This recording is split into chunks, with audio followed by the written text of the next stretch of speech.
Selamat pagi semua, perkenalkan nama saya Hana Maria Siahaan dengan NIM 419333141. Di sini saya akan mempresentasikan laporan rekayasa ide saya yang berjudul penggunaan metode atomic absorption spektroskopi atau AAS pada cumi-cumi. Adapun latar belakang pada rekayasa ini adalah Indonesia memiliki potensi sumber daya perairan diperkirakan mencapai 12,54 juta ton per tahun dengan jumlah tangkapan yang diperbolehkan sebesar 10,03 juta ton atau 80% dari total potensi. Sejak kasus pencemaran HG seperti kasus Minamata Bay di Jepang tahun 1950-an, beberapa sungai di Inggris dan Wabigon di Laut Ontario, Kanada pada tahun 1970-an yang mengakibatkan kontaminasi ekosistem perairan dan berpengaruh pada kesehatan masyarakat. Maka pencemaran logam berat HG ditetapkan sebagai permasalahan global. Itulah yang mendasari penelitian ini dibuat.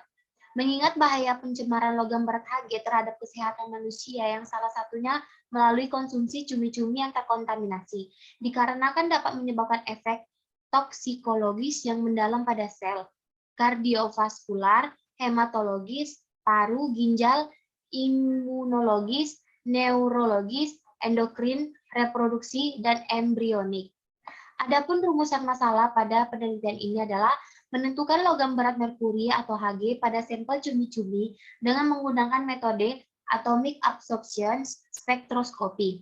Selanjutnya tujuan pada penelitian ini adalah untuk menentukan beberapa kandungan logam berat merkuri atau Hg pada sampel cumi-cumi dengan menggunakan metode atomic absorption spektroskopi atau AAS. Masuk ke dalam bab 2, kajian teori. Tinjauan teoritis pada penelitian ini adalah metode pengukuran menggunakan AAS mengadopsi dari metode Anggraini pada tahun 2018 untuk uji linearitas larutan standar Hg disiapkan dengan variasi konsentrasi. Analisis data dilakukan menggunakan metode regresi linier seperti yang dilakukan oleh peneliti Anggraini pada tahun 2018. Destruksi sampel ini mengadopsi dari metode Ginadase pada tahun 2014.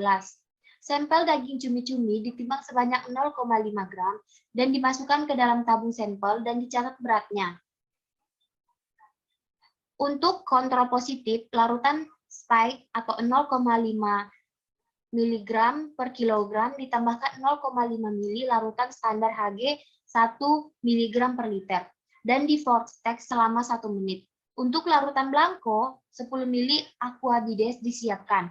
Semua sampel yaitu larutan sampel, larutan spike, dan larutan blanko masing-masing ditambahkan 5 ml HNO3 65%, didekstrusi menggunakan microwaves digestion sistem pada suhu 85 derajat Celcius selama 125 menit. Masuk ke dalam bab 3, pembahasan, hasil dan pembahasan.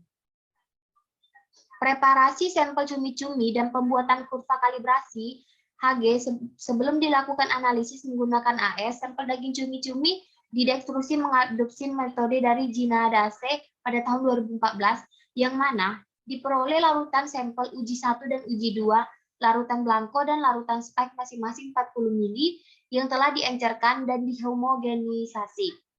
Proses direktusi menggunakan larutan HNO3 65% bertujuan untuk mengoksidasi materi atau matriks organik yang terdapat pada sampel cumi-cumi tersebut dan meningkatkan kelarutan logam yang akan dianalisis melalui proses reduksi dan stabilisasi dengan larutan HNO3 sampai H2SO4 atau H2O2 yang diencerkan menggunakan air deionisasi sesuai dengan yang dilaporkan pada peneliti Muhammad pada tahun 2017.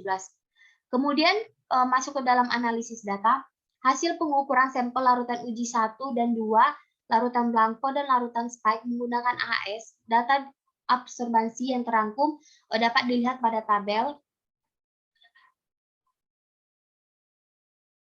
Ini merupakan tabel kurva kalibrasi Hg.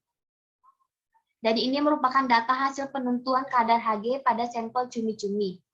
Uji 1 beratnya 0,516, Uji 2 0,5499, Blanko 0,5152, Spike 0,533. Kemudian absorbansinya yaitu uji 1 0,00333, uji 2 0,003265, Blanko minus 0,001, Spike 0,127. Berikutnya konsentrasi dapat kita lihat pada tabel. Kemudian masuk ke bab terakhir yaitu bab 4. Kesimpulannya, hasil pengujian pada penelitian ini menunjukkan bahwa kadar merkuri atau Hg dalam sampel daging cumi-cumi yang diperoleh dari Balai Karantina Ikan Tanjung Priok, DKI Jakarta adalah 0,038 new per gram dan 0,035 new per gram.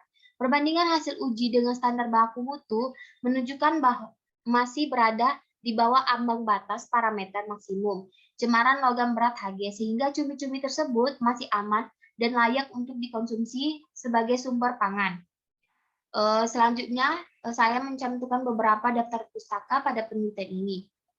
Demikianlah presentasi yang dapat saya sampaikan. Apabila saya terdapat kesalahan kata ataupun perbuatan, saya memohon maaf. Selamat pagi.